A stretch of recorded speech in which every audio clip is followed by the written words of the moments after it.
I truly feel that this is a show that builds upon each and every episode and gets better and better with each passing week, and this episode was no exception. Very good stuff. Game of Thrones, Season 4, Episode 4, Oathkeeper. Well, hello, my brothers and sisters of the Nerd Nation. I, as always, am Jim, here to bring you another review on the awesome and impactful and epic and just sometimes sickening, saddening tale of Game of Thrones.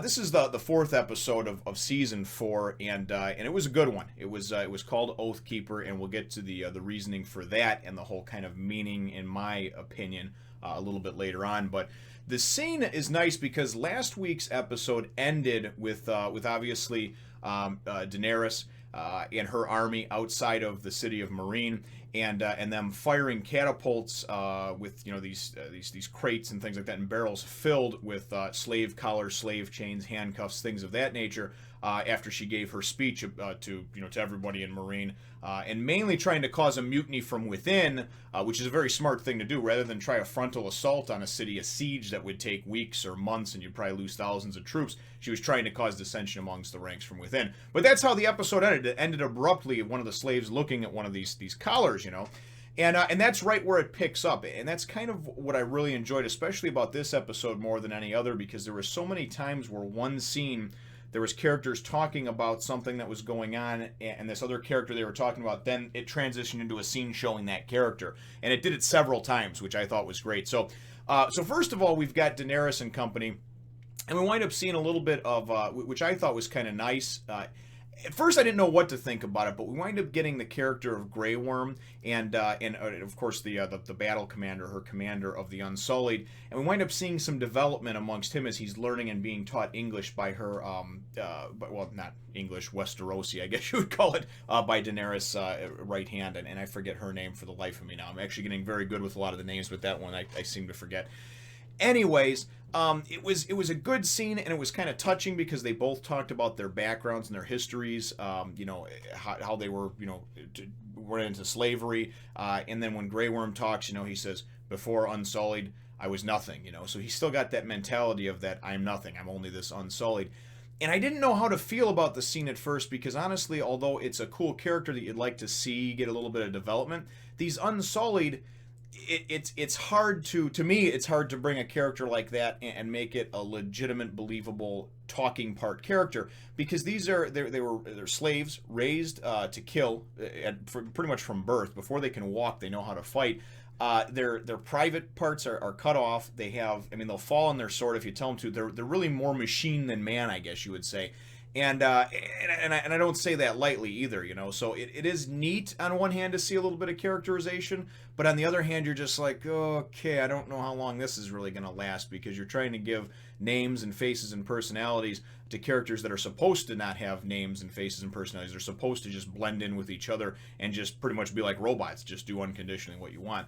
The whole setup for it, though, that was important, I thought, was that later on that night, Grey Worm, as well as a few others, wind up dressing as slaves and sneaking into the city of Meereen, where some of the slaves are having, kind of discussions and talks about what Daenerys said earlier that day, and that they'll save them, and some are against it, some are for it. But Grey Worm ultimately comes in and kind of gives them this speech about, listen, if you want to be free, be free.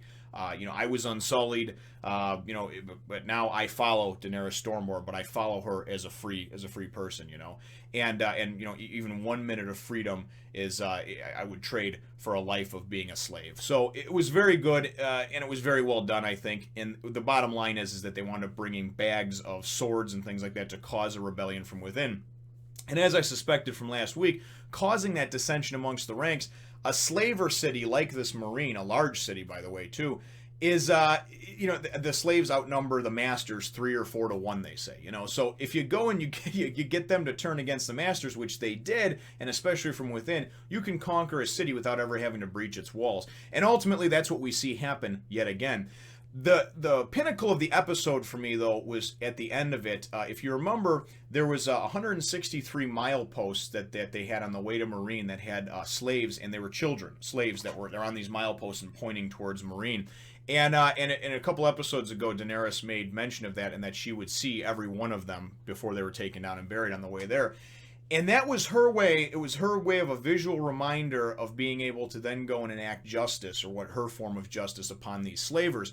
Now, Sir Barristan talks to her on the side, pulls her on the side, and says, "Listen, my queen, your grace, sometimes showing mercy, even in the face of something like this, is really what your people should see. They should see that you can still be merciful."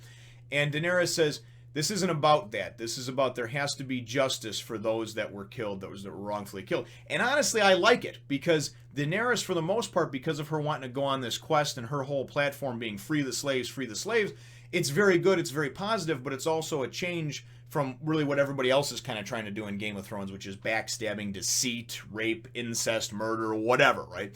Daenerys has been one of the more wholesome ones, I guess you would say, at least ever since some of the questionable decisions that were made towards the end of the first season. But anyway, that's a discussion topic for another time. What I liked, though, is that she was going to stick to her guns with what she wanted to do, and what she was going to do is what we saw at the end of the scene, which was having every one of the slavers, the masters, crucified up on crosses, and it was up on like milepost type signs. And although it's very cruel, I thought it was also very fitting. She's trying to go and she's trying to set a precedent and set an example for anybody else that she's going to wind up going through and conquering in Essos.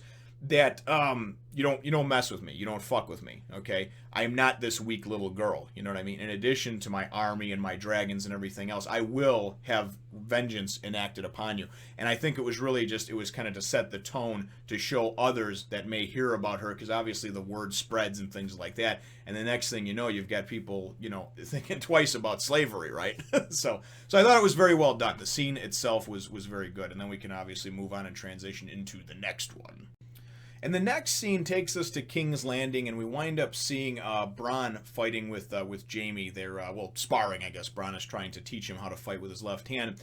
And honestly, Bronn is one of those guys, Bronn, Pauldrick, I think that Tyrion has the best minions ever. He has the best cool people that just follow him ever, that's just been my theory. But nonetheless, though, so Bronn, who has always got something funny and witty to say, he winds up going, and as Jaime looks like he kind of gets the best of him for a second there, Bronn actually goes and pulls off his gold hand and like bitch slaps him with it. And Jaime's like, "What the hell?" And Bronn's trying to teach him that, dude, do you really think that when you're in a fight with somebody that they're not going to fight to win? They're going to fight dirty. They're going to do what they have to win. And then he goes and Bronn asks him if he's seen his brother, if he's seen Tyrion yet. And Jaime kind of tries to avoid the question and says, "We're done for today." And Bronn says, he believes in you. And I really thought this was profound what Bronn said. He goes, did he ever tell you how I wound up, meeting him? And he says, "Well, yeah, you fought for him as his champion in the Vale and this and that." And he said, "Yeah, but when she said that it had to, he only chose me because she said that it had to be, Lysa Arryn said that it had to be fought that day. You were his first choice. And you know why? Because he knew that you would ride day and night to come there and to help defend him and defend his honor from injustice. You're not going to go and leave him now, are you?" And I really just thought that it was a great, impactful line and scene, because Jaime is kind of torn between this. It's like he wants to be good, but then I think really what he did with Cersei in the last episode, I think was really more to push her away than anything. I mean, yeah, obviously he wanted to get some, and it had been building up and pent up, and he had a lot of baby batter in the brain, and it was probably better than flogging the dolphin. But nonetheless, though, I really think that was his way of pushing Cersei away, doing something that was just unthinkable, so he could just kind of be the bad guy in her eyes, and then maybe not feel the same feelings. That's just my opinion on it, though. But what's really nice about it, and the transitions from one into another as the scene starts over here. So after that scene finishes, then we go and we see a scene where Jaime does go and sit and visit Tyrion. And Tyrion and Tywin, in my opinion, are two of the best actors in the show, just hands down. Tyrion just does a wonderful job. Every time he's on screen, he steals the show. So him and Jaime sit and have this heart-to-heart talk, and Jaime's sitting there, and he's like, "Oh, it's not too bad in here. At least you get 3 square meals a day." He goes, "For months, I was sitting in my own shit when he was captured, and obviously in the Stark's camp." And they go through this thing, and you really see that they have a lot of admiration, respect, and love for one another. Jaime comes clean about how Cersei asked him to kill Tyrion, right? And Tyrion's like, "Should I close my eyes and turn my back?" Jaime's like, "Really? Did you kill Joffrey?" And Tyrion's like, "Would you even have to ask me that?" And he's like, "Well, would you even have to ask me if I'd kill my brother?"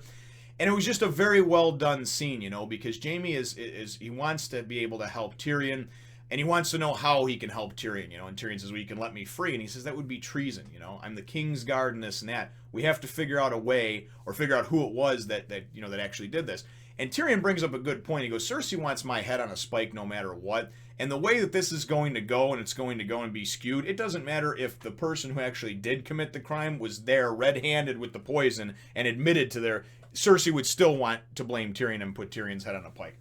Nonetheless, though, it transitions well into the next scene, because then Jaime explains, he says, yeah, but it doesn't look very good either that your wife disappeared, Sansa. She has more cause than anybody in the realm to kill Joffrey, right? She had more cause. So then transitions into Sansa and Littlefinger, right? And this was a cool but yet creepy scene.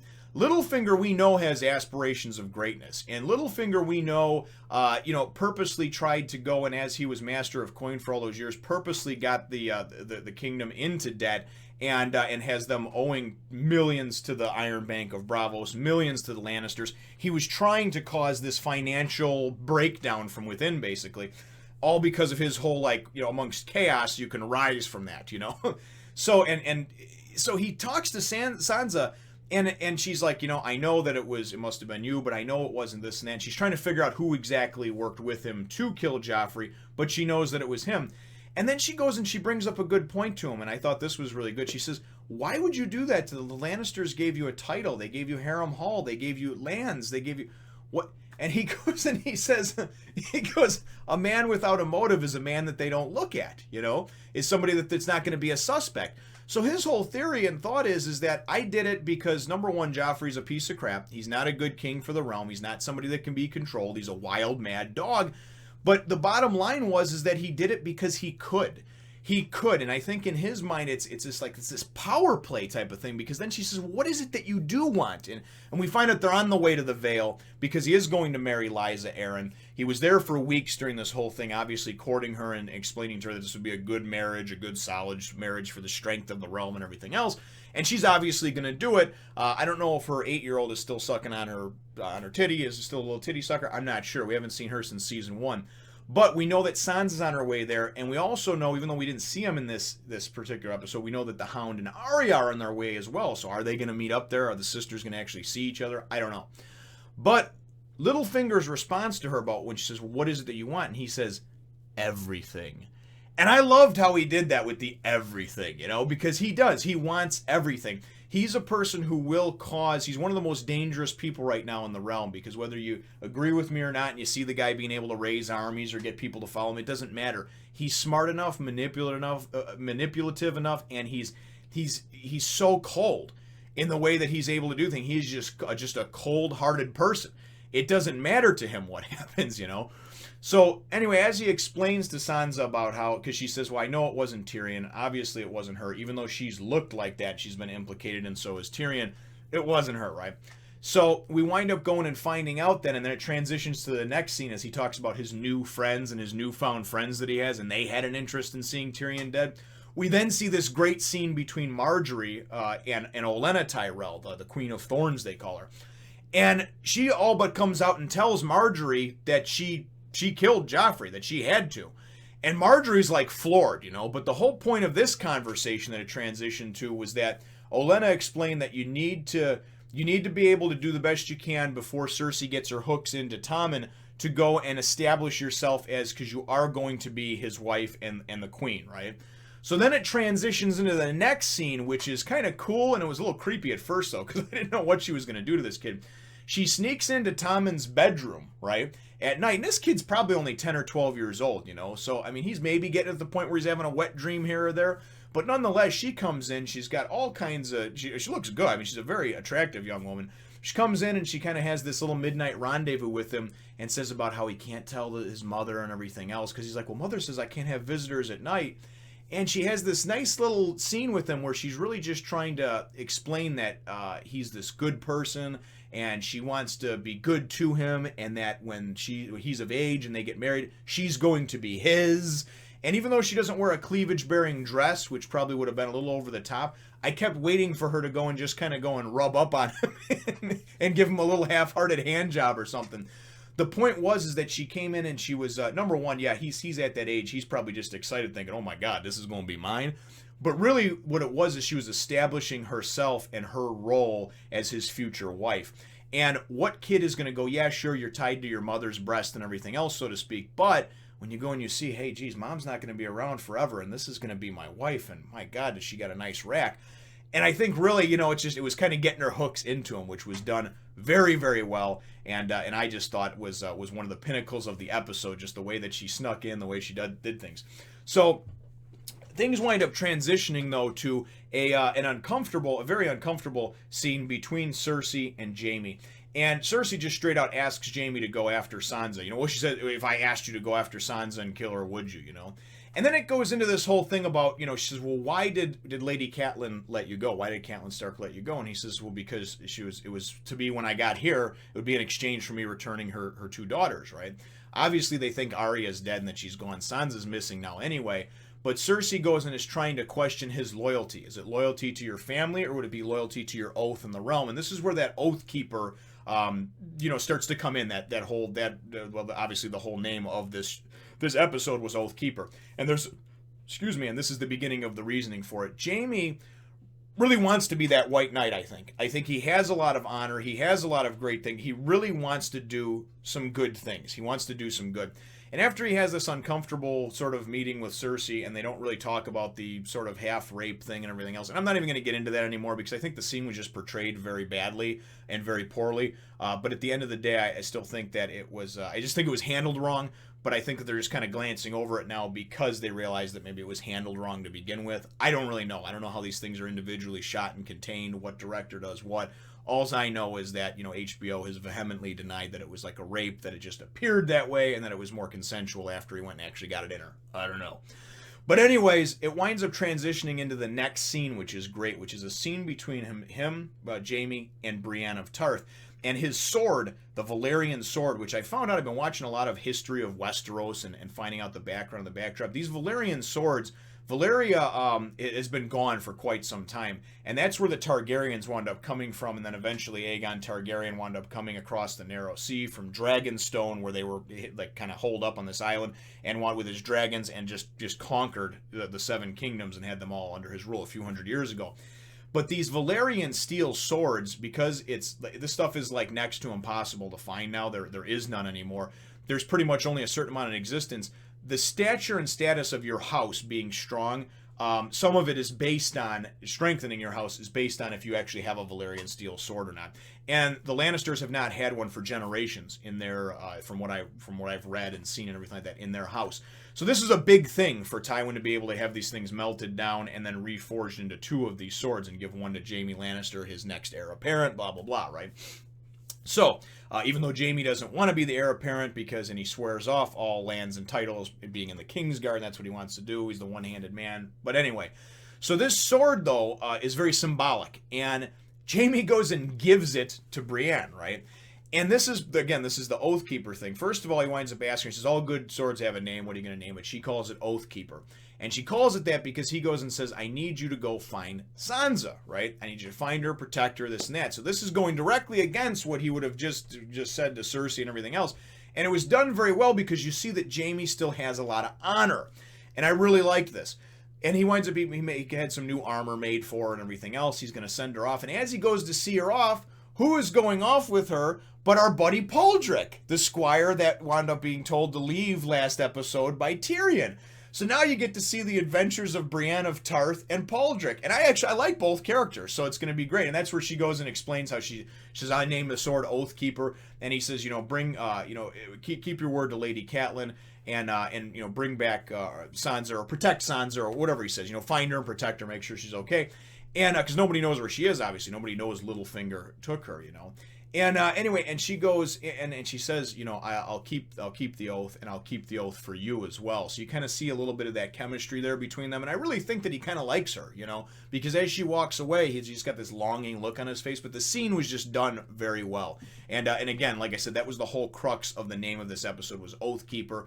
It's all about this sword that was just given to him a few episodes ago by his father and strengthens the family and everything else. And then he gives it to Brienne of Tarth. Not that he doesn't care about it, but it's just that he cares more about justice and his oath and keeping his word than he does pleasing his father at this point. So very good stuff. The next few scenes up until the end of the episode wind up, from what I've heard from a bunch of friends and things like that and tweets that I've seen and everything else, I guess they take a major departure from the books. But I don't read the books, so I don't really care. I don't plan on reading the books anytime soon either, because then I'm going to be one of those people that's just going to be bitching and complaining about every time they change a scene or that this wasn't done the way I expected it to be. And I like watching things and not knowing what to expect.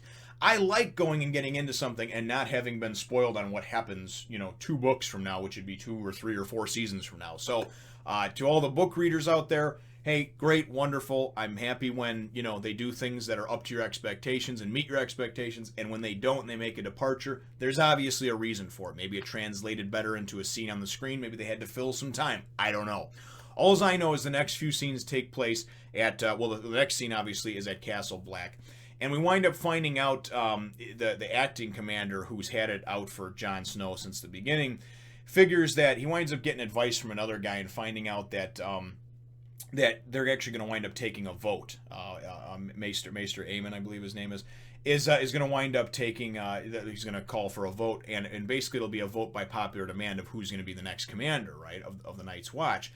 And so this guy's explaining to him, he's saying, yeah, you don't want to be having a bow to him because he hates Jon Snow, the bastard, right? And it all starts with a scene where Jon Snow is actually teaching new recruits on how to fight wildlings, because they fight with two weapons, one in each hand. And we wind up also seeing Roose Bolton's guy over there. I think his name was Locke, if I remember correctly. He's the guy who cut off Jaime Lannister's hand in last season, and then we saw him a couple episodes ago, and Roose Bolton wound up telling him that he'd give him like 1,000 acres and a castle, a castle hold, a hold fort, whatever, holdfast he called it, if he went and took care of the Stark boys. And everybody knows that they would be, he was told that they would be heading towards Jon Snow because he's a Castle Black. They were told that by Reek or Theon Greyjoy. Anyway, he comes in and he infiltrates the ranks as a spy. Okay, he comes in and he pretends like he's this new recruit, and obviously things are just not going to wind up being good for Jon Snow or Bran and company. The whole point of this part of the episode was really that they're going to let Jon Snow go off. The acting commander is going to let Jon Snow go off to Craster's Keep and take care of the mutineers, which is very important, because we don't want the mutineers going and telling them there's only 100 people on the wall instead of 1,000 and everything else. It's suspect to me anyway, no matter how impregnable the wall is, impenetrable, all the other dirty words you want to try to use. A difference of 100 or 1,000, yeah, it's 900 people and it's a lot. But if Mance Rayder really has 100,000 and all these giants and everything else, then they're not going to stand a chance anyway. But again, story for another time, and that's just my 2 cents on it. So the whole idea is we're going to let you go to Craster's Keep, and they're hoping that he'll die, obviously, out there. He'll get killed, and the problem will take care of itself. But he says it's got to be all volunteers that come with him. I'm not going to order anybody to come with you. So Jon Snow goes and gives, and he's a good actor. Kit Harington, who plays him, he's a good actor. He's solid. He goes and gives a nice speech about the mutineers and about what they did to Commander Mormont and everything else, asks who's going to go with him. And several people wind up standing up, so he has a good crew that's going to go with him. And the last guy that stands up is, of course, this Locke, and who's still just a recruit. He hasn't taken the black yet, taken the oath. And we all know he's just there as an undercover spy to get information on Bran and Rickon anyway. So, anyway, he's going to take his vows. He's going to come with him. So that shit's going to play out, and we presume they're headed on their way to Craster's Keep. The next scene is really just kind of, it was my least favorite probably of the season, maybe even of the series. They showed the mutineers at Craster's Keep, and the leader of them, I don't even remember his name. That's how insignificant he is to me. He's just like an asshole just to be an asshole. And anyway, he's drinking wine out of the skull of Commander Mormont, and you can see his guys around there raping all of Craster's daughters, and he's just a piece of garbage. They've captured Jon Snow's wolf. And really the whole scene, the reason that it was played out and the reason it was there for is just to show you how vile of human beings these people can be, right? Somebody winds up bringing in the last born baby boy, and they explain to this guy what's done. They're left in the woods, blah, blah, blah. So he has one of his underlings go and take this baby boy out to the woods and just leave it out there, which, I got kids, man, so I've seen enough kids getting stabbed. I've seen enough people getting raped. for 1,000 lifetimes, at least in this series. And it never sits well with me when they do something like that to a baby. You understand it's fiction on one hand, but on the other hand, you're just like, oh God, it just it just hurts you, just pains you to see. Anyway, it's the baby's left out crying in the woods. And then, as if I was just sitting there going, yeah, I'll bet you Bran and them are going to come upon it. So then the baby crying is heard by Bran and Jojen and Mira and Hodor. And that guy's got to have the most awesome script ever. He just gets his script for season 4, and it's like 4 pages, right? And it's like episode 1, you say, your lines are, Hodor, Hodor, Hodor, Hodor with inflection. So he has to say Hodor about 15 to 20 times a season, and he's probably getting paid some pretty decent money just for being a big dude. But nonetheless, they wind up going, and Bran actually goes, here's the baby crying, and actually goes and goes into and thinks he hears or feels something else, whatever. He winds up going into his wolf by using his warg powers, right? And controls the wolf. The wolf eventually winds up coming upon and seeing Jon Snow's wolf in a cage at Craster's Keep and gets captured in some kind of trap itself. So then they go, and he comes out of his little warg state, and they go and, of course, go and sneak up on Craster's Keep, and they're looking at it, and then he won't leave. Bran won't leave now until he gets his wolf back, and he'd like to get Jon's wolf back, too. So Mira, the sister, Jojen's sister, the only one that can really fight amongst them, because Hodor's just big, I don't think they can actually fight. She goes, and she's like, all right, I'll be right back. And as she goes around the corner, it gets just butted in the head with the butt of a sword. They all get captured. You see Hodor getting, they're holding him, they're beating him, or they're just basically making fun of him. They wind up actually like lightly stabbing him in the leg, and it's just a terrible scene that's played out.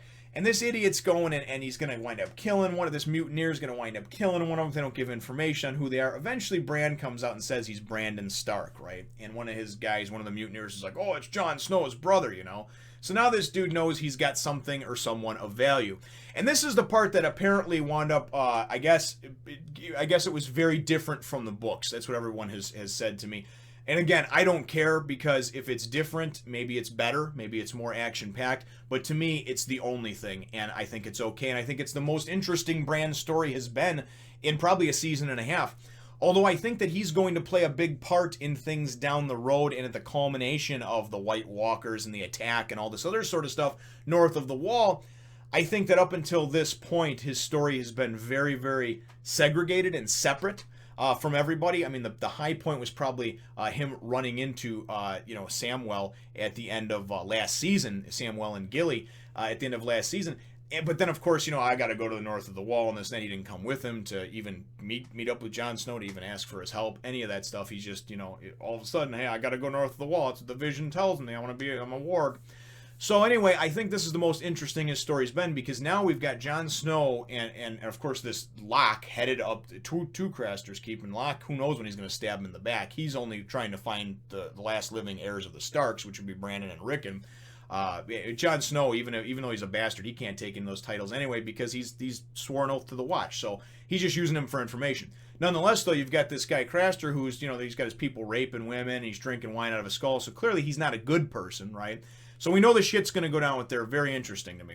The finale, or I guess the end of the episode, and really the coolest part, is we've seen very little of the White Walkers throughout this series, and something I was hoping we'd see more of, and I think it's going to play into the end game more.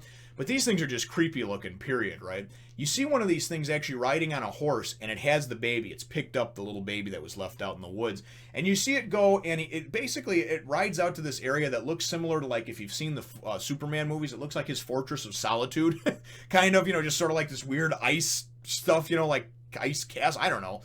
And he goes and he walks up to this, like, altar, this ice altar, and he puts in north of the Wall, everything's ice, everything's white, right? Not to be racist. Anyway, and he goes and he puts this thing down, this baby down, he puts this baby down on there, and then we see like an overhead shot and just kind of like these blurred images of more of these White Walkers, right? And one of them goes and comes over from the other side, comes up to this altar, picks the baby up, and goes and holds it. I'm thinking, oh my God, is this thing gonna like rip the baby? What's gonna eat it? It like goes and touches him. And all of a sudden the baby's eyes, and this is how the episode ended, the baby's eyes all of a sudden just come that glaring White Walker, just blue, right? So obviously they turn these babies into White Walkers. I don't know what to think about that, because we don't know anything about the White Walkers, but I do know that it's probably the most significant thing that we've seen from the White Walkers, that obviously there is a lot of thinking and planning and plotting behind what they do. Personally, I think the White Walkers may have something to do with obviously the legend and the fairies of old and the things like that, like the children of the forest who were last seen, the remnants of them fleeing north of the wall and everything. And I think that's where Bran's going to come in. I think he's going to wind up coming in and trying to maybe awaken that long dormant or long sleeping people, and they're going to wind up helping combat magic, light magic with dark magic, or dark magic with light magic, however you want to look at it. So anyway, all in all, a very good episode. And this is a series that I know that when I do on Zoro Fanboys channel later on tonight, we do a live stream. I know that a lot of the guys are, there wasn't enough action for me, and I didn't like this story, I didn't like that story. For me personally, and opinions will vary based on person, right, and their personal experiences. For me, because I'm learning so much about the background, the history, the lore of Westeros, and just everything that involves and encompasses, this is a living, breathing world to me. And each episode that I see, for me, is getting better and better, regardless of the amount of action or how much forward this plot moves or this plot thread moves. I just love seeing the characters. I believe that it's the best show on TV right now. And I believe that it has some of the best actors acting in it on TV right now. And it really just is. It's to me, it's second to none, and it's very, very well done. So others may not agree. And again, opinions may vary by people. It doesn't really matter. Opinion is just an opinion, and that's mine. So my episode question for you, though, brothers and sisters, is what are your thoughts on the revelation of the White Walkers, and obviously seeing that they now take these babies that were sacrificed to them as offerings or sacrifices, and they don't kill them, at least in the way that we would think, in the sense that they turn them into little baby White Walkers, So I don't know if they're planning on invading, the wall, and they're going to have a bunch of toddlers running around in diapers, killing people with laser beams from their eyes, or what's going on. But really, I just want to know what your thoughts are on the whole revelation with the White Walkers. I thought that was good, as well as some of the departures from the book, and really especially too Daenerys and how she handled everything too. That's another thing that I was really impressed with and I really enjoyed. And I would also like to know what your thoughts are about Jaime and his kind of trying to be the White Knight now, and the whole thing with him giving Brienne the sword, the Oathkeeper, her naming it the Oathkeeper. So several questions today. Feel free to get some comments going, though, in the comments down below. Feel free to hit the thumbs up, the like button if you should think that I deserve it, and subscribe if you haven't done so already. We will look forward to catching all of you in the next Fun Nation. Remember to follow me on Twitter and Facebook and Instagram, and even check out my other channel.